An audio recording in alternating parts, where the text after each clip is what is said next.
Welcome back to Movies TV Mad and Fridays, yes Fridays already, edition of the Movies TV Mad Daily. You can follow me on Twitter at Movies TV Mad. Hollywood is in panic mode. They are really panicking, and as you probably already know, Venom 2 has been postponed, delayed, whatever you want to call it, to October the 15th. It was supposed to come out in September. Now they've delayed it. Now, it's very, very interesting because America are at the beginning of the, what's it called? The Indian variant, which is not what we're supposed to call it.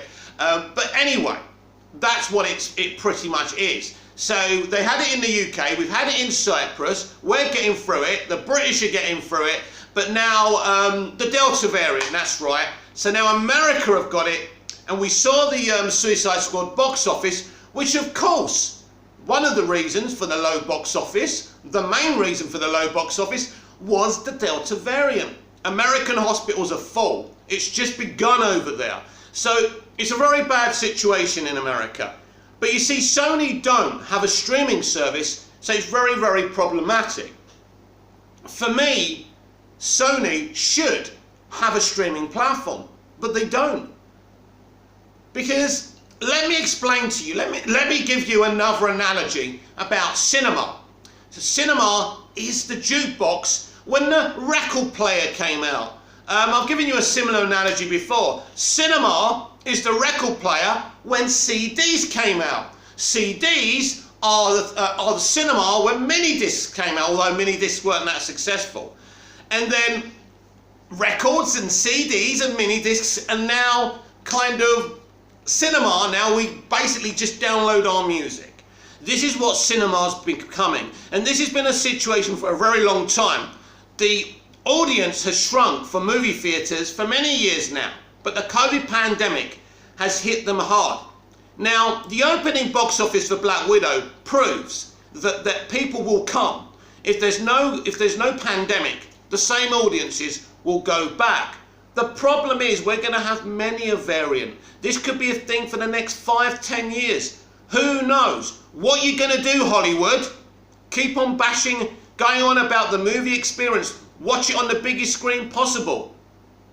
I'm sorry. Movie theatres are not viable. So, even with Black Widow, right, people didn't come out in the second weekend.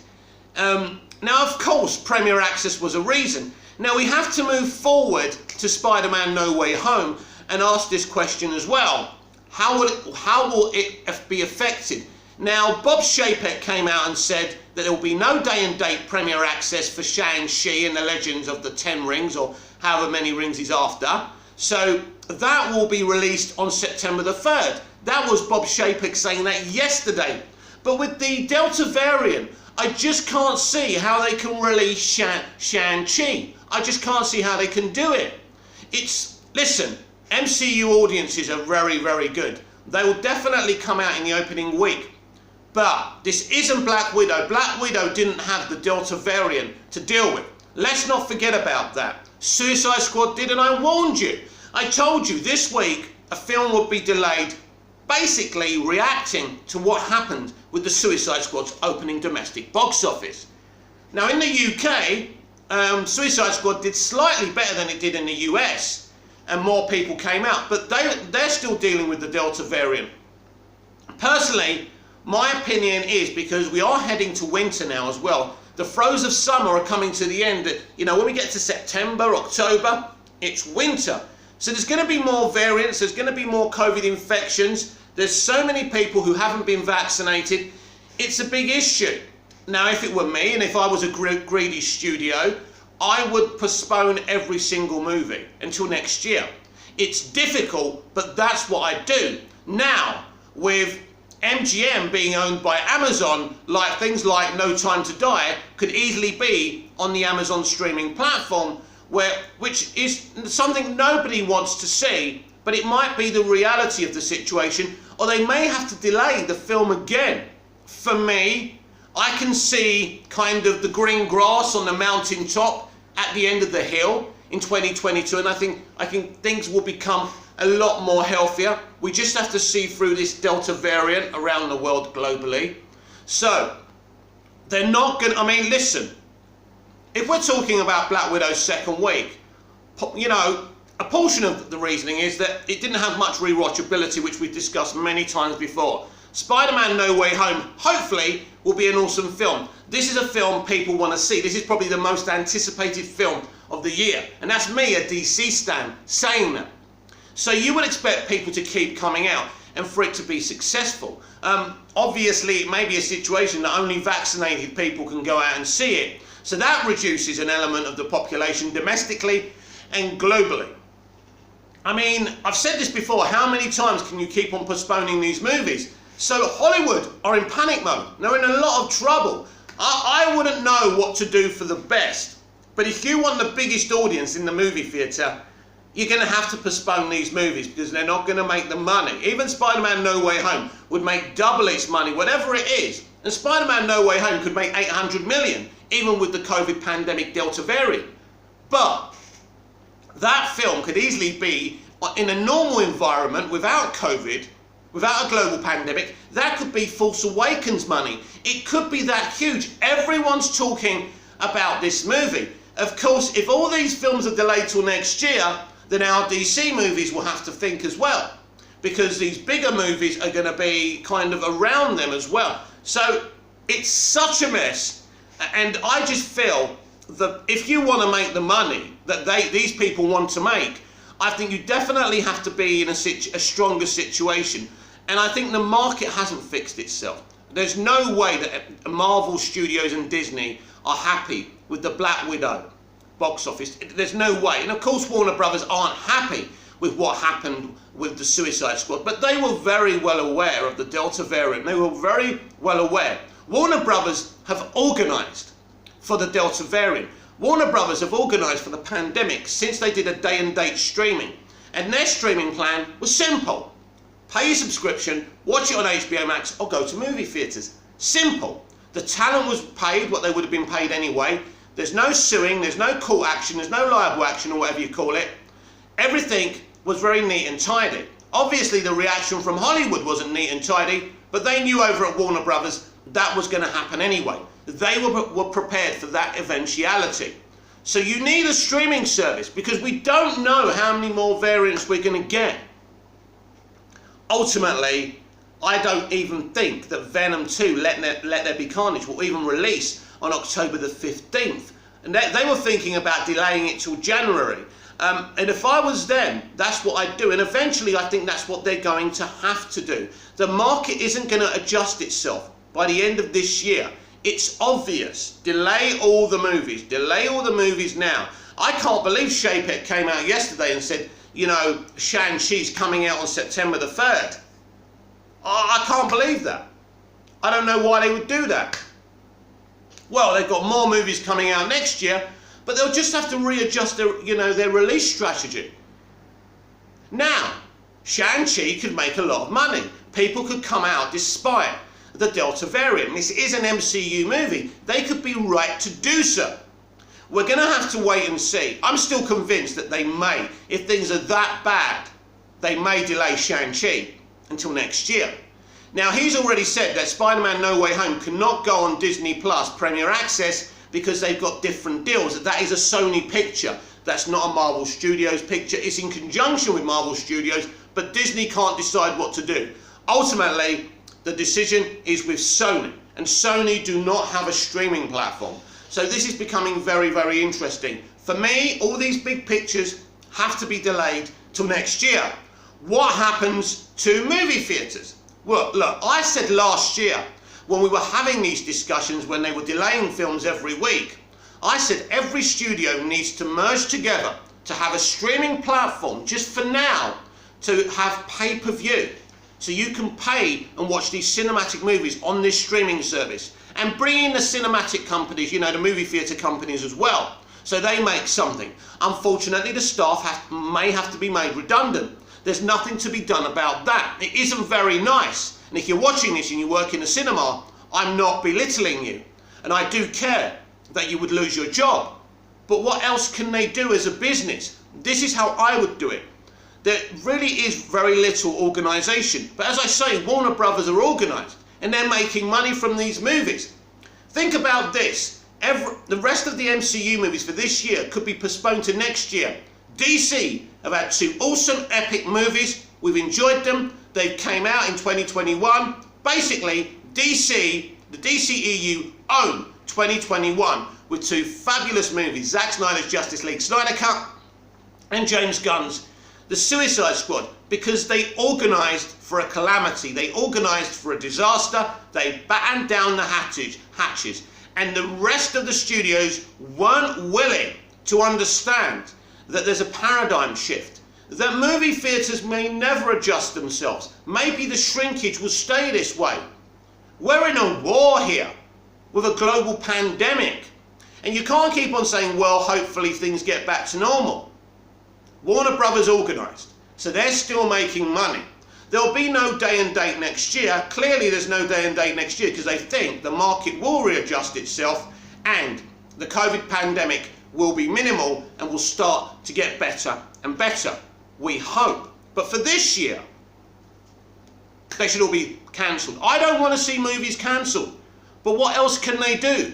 It's a serious situation. It's simply a non-starter for the rest of this year. So, for some reason, and I don't know why, Martin Campbell, the director of GoldenEye, Casino Royale, and the Green Lantern movie, has been doing a lot of talking, and he's been talking about the part he played in making the Green Lantern movie, and of course, he's blaming the studio. Green Lantern director says he shouldn't have directed the movie at all. Well, I agree, Martin. You're a very good director, but you shouldn't have done this film. You wasn't suited to doing a special effects extravaganza, and I don't even know why they chose you.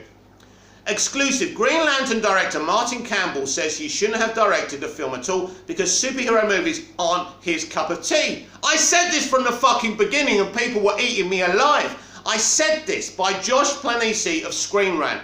This is a fact. He should never have touched this movie. He was totally the wrong director for this film. Green Lantern director Martin Campbell says he shouldn't have directed the superhero movie at all, following his regrettable premiere as... following his regrettable premiere as Deadpool in X-Men Origins Wolverine 2009. 2011's now infamous Green Lantern starred Ryan Reynolds as Hal Jordan, the first human to become a member of the Green Lantern Corps. The cast also included Blake Lively, Peter Sarsgaard, Mark Strong, Angela Bassett, Tim Robbins and Taika Waititi. Green Lantern was ultimately a failure, being panned by critics and bringing in only $219 million at the box office on a $200 million budget. What was originally conceived as a DC franchise turned into a regrettable one-off. Reynolds has openly and repeatedly poked fun at the project via social media and in the Deadpool franchise. Yes, that's true actually, because, you know, this Green Lantern movie was supposed to be the beginning of a DC extended universe. Imagine if that worked. We would have started around the same time as the MCU, and that would have been amazing. But it didn't happen, and that's a shame. Deadpool 2's post-credit scene even saw its Merc with a mouth travel through time to prevent Reynolds from ever committing to Green Lantern. A decade after it hit theatres, Warner Brothers is finally looking to revitalise the IP with DCEU's Green Lantern Corps on HBO Max, or should I say Green Lantern Corps. In a Screen Rant exclusive interview, Martin Campbell talked about directing Green Lantern. When asked about Zack Snyder's Justice League, David Ayer's cut of The Suicide Squad, and whether or not there's a Campbell cut of Green Lantern, the director said he shouldn't have directed a superhero movie at all. Read what he had to say below. No, said Campbell, we'll put it this way. I did have my cut. The point was, right at the beginning of the movie, there was a whole sequence where he's an 11-year-old kid. It's how his father dies in the air crash, which was a really good sequence, but the production head at the time decided that he wanted the death of the father intercut with Hal plunging in the plane, and he saw these flashbacks come to him. That was something that I didn't like very much. In fact, I don't even think that was bad. I think that actually worked in the movie. But you know what? The film did not work really. That's the point, and I'm partly responsible for that. Thank you! Because a lot of acolytes out there and propaganda merchants are trying to blame Warner Brothers as usual.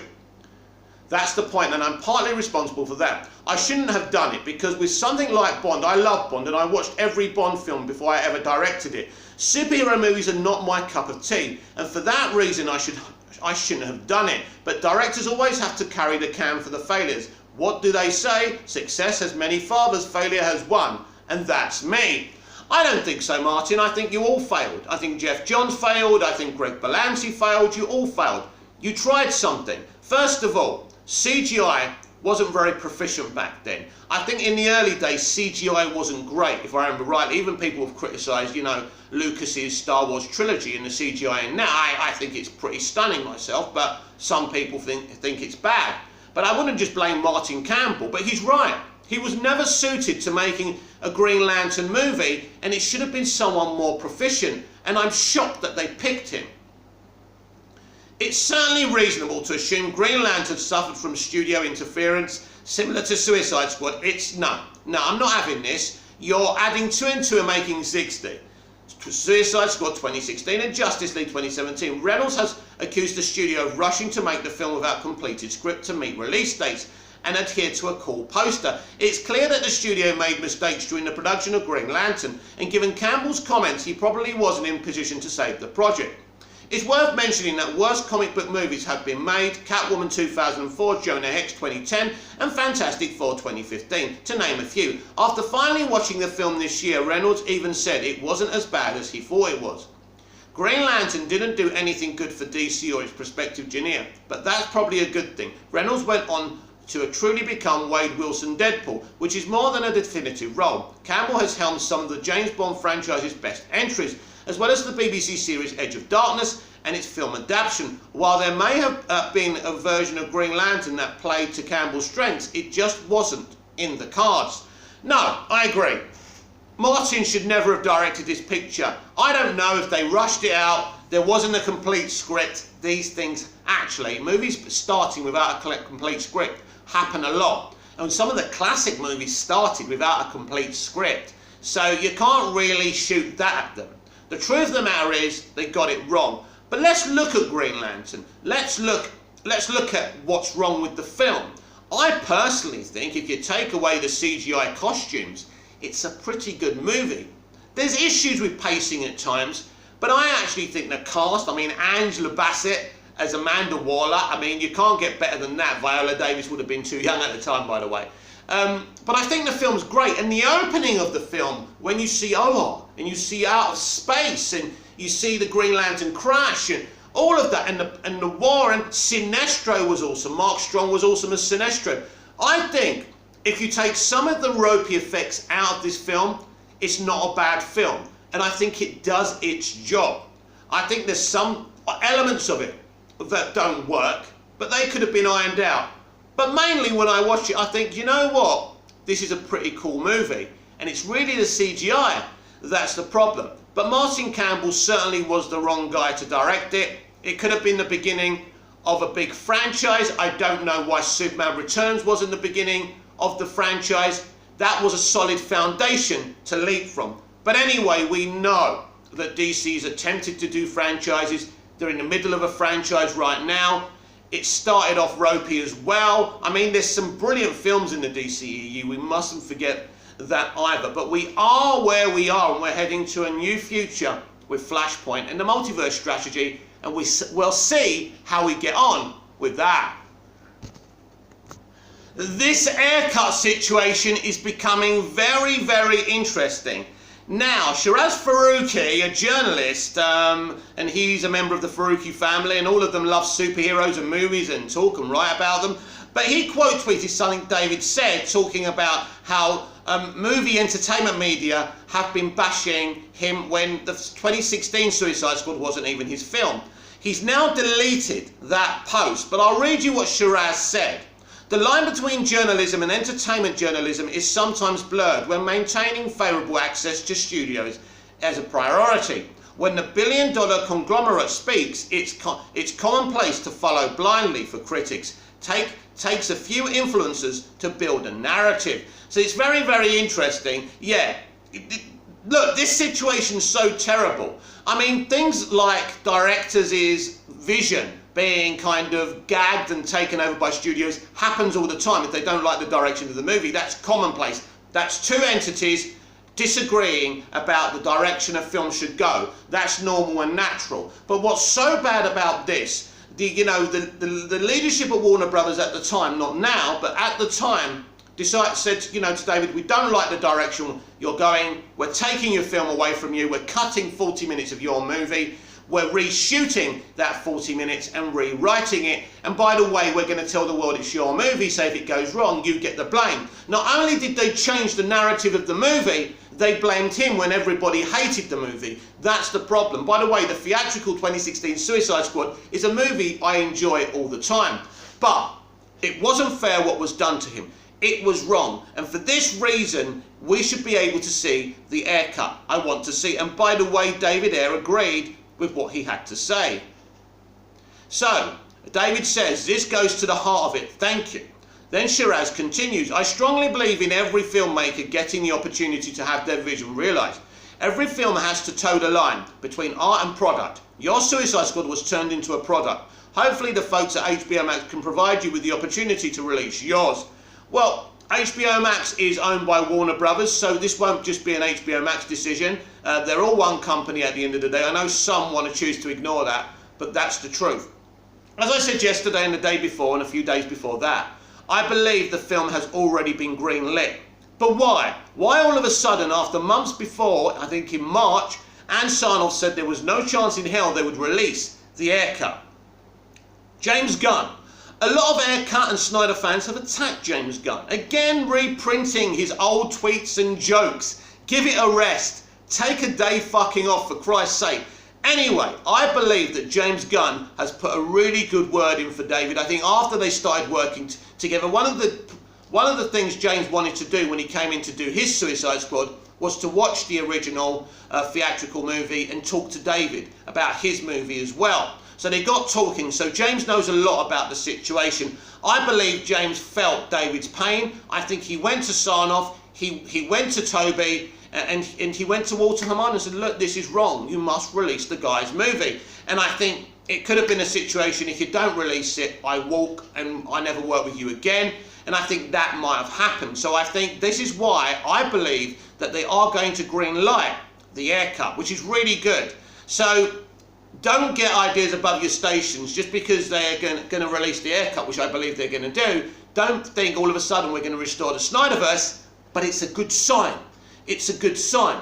I'm desperate to see this movie. David deserves for this movie to be seen because he was handed a poor deal. I'm okay with studios saying to directors, we don't like the direction you're going, that's fine.